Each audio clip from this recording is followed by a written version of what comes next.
वाळूने भरलेल्या हायवाने धडक दिल्याने रामा वाघमारे जागीच ठार. मांजरा नदीतून वाळू भरून नरसीकडे जात असलेल्या हायवाने स्कूटीवरील 65 वर्षीय व्यक्तीस पाठीमागून जोराची धडक देऊन मागच्या चाकामध्ये आल्याने डोक्यावरून हायवा जाऊन डोक्याचा चेंदामेंदा झाला. बिलोली शहरात पंचायत समितीसमोर 6 जून रोजी दुपारी 4 वाजता घटना घडली.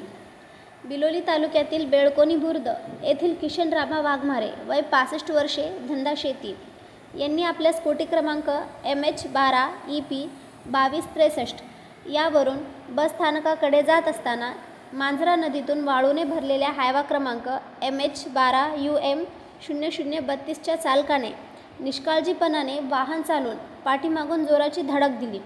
त्यानंतर मागचा चाक डोक्यावरून गेल्याने डोक्याचा चेंदामेंदा होऊन मेंदू बाहेर पडले. या प्रकरणी बिलोली पोलिसांनी वाहन ताब्यात घेऊन चालकाला अटक करून पोलिसात रात्री उशिरापर्यंत गुन्हा नोंद करण्याची प्रक्रिया चालू होती.